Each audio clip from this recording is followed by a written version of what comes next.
అందరికీ నమస్కారం. ఈ నెల 10 నుంచి కూడా వైసీపీ భారీ కార్యక్రమాలకు శ్రీకారం చుట్టడం జరిగింది. ఈ రోజు తాడేపల్లిలోని వైసీపీ కేంద్ర కార్యాలయంలో రీజనల్ కోఆర్డినేటర్లు, అదేవిధంగా జిల్లా అధ్యక్షులు, పార్టీ పార్లమెంటు పరిశీలకులు వీరందరితో కూడా జగన్మోహన్ రెడ్డి గారు మరి సమావేశం ఏర్పాటు చేసుకొని ఈ లిక్కర్కు సంబంధించినటువంటి పలు అంశాలను మాట్లాడటం జరిగింది.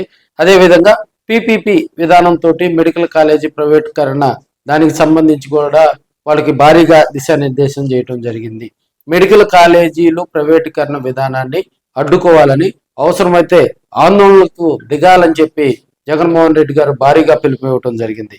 అదేవిధంగా దీనికి సంబంధించి ఈ నెల 10 నుంచి కూడా 22వ తేదీ వరకు రచ్చబండ కార్యక్రమాలు ప్రతి నియోజకవర్గంలో కూడా రచ్చబండ కార్యక్రమాలు నిర్వహించేలా జగన్మోహన్ రెడ్డి గారు కూడా వారికి దిశానిర్దేశం చేయటం జరిగింది.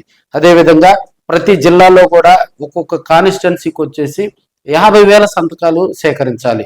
ఎందుకంటే ఈ మెడికల్ కాలేజీల మీదే వైసీపీ ఫోకస్ పెట్టిందని కూడా తెలియజేసుకోవచ్చు. ప్రతి నియోజకవర్గంలో మరి ఈ మెడికల్ కాలేజీలు పీపీపీ విధానాన్ని అన్ని ప్రజల్లోకి తీసుకెళ్లి దాన్ని వ్యతిరేకించాలి. వారి వద్ద నుంచి మద్దతు కూడగట్టుకునే విధంగా కూడా సంతకాలు సేకరించి వాటిని అన్నింటినీ కూడా గవర్నర్కు సబ్మిట్ చేసే విధంగా జగన్మోహన్ రెడ్డి గారు నవంబర్ 26న గవర్నర్ను కలిసేలాగా కూడా మరి దానికి సంబంధించి కూడా ప్లాన్ చేసుకోవటం జరిగింది.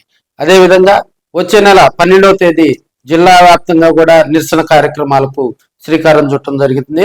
అదేవిధంగా 28వ తేదీ నియోజకవర్గాల్లో కూడా మరి పార్టీ ఆదేశించినటువంటి కార్యక్రమాల్లో ధర్నాల్లో పాల్గొనేలాగా కూడా పార్టీ కార్యకర్తలను, నాయకులకు దిశానిర్దేశం చేయాలని రీజనల్ కోఆర్డినేటర్లు, అదేవిధంగా జిల్లా అధ్యక్షులకి, అదేవిధంగా పార్లమెంట్ పరిశీలకులకు జగన్మోహన్ రెడ్డి గారు దిశానిర్దేశం చేయడం జరిగింది. మరి నాసి రకమైనటువంటి లిక్కర్కు సంబంధించి మరి ఆంధ్రప్రదేశ్ రాష్ట్రంలో ఒక పెద్ద పెను తుపానే పెద్ద దుమారం లేచిందని కూడా తెలియజేసుకోవచ్చు.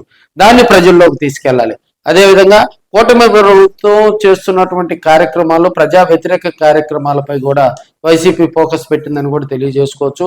ఈ మెడికల్ కాలేజీలకు సంబంధించి కూడా ఆయన ప్రతి మెడికల్ కాలేజీలో కూడా అక్కడ ఆయా నియోజకవర్గాల్లో కూడా స్పెషల్ ఫోకస్ పెట్టి నిరసన కార్యక్రమాలు చేయడం జరుగుతుందని ఆయన తెలపడం జరిగింది.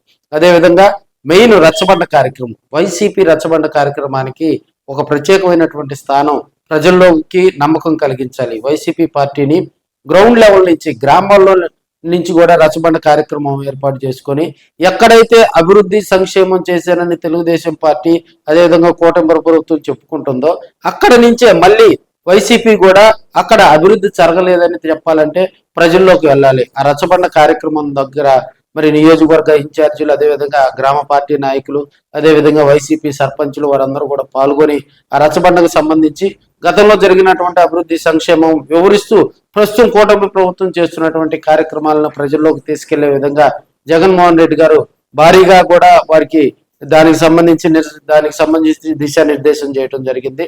ఏది ఏమైనప్పటికీ కూడా ఈ నెల 10 నుంచి నవంబర్ ఎండింగ్ వరకు వైసీపీకి నిరసన కార్యక్రమాలు, ప్రభుత్వ వ్యతిరేక కార్యక్రమాలకు జగన్మోహన్ రెడ్డి గారు పిలుపు ఇవ్వడం జరిగిందని కూడా మనం తెలియజేసుకోవచ్చు.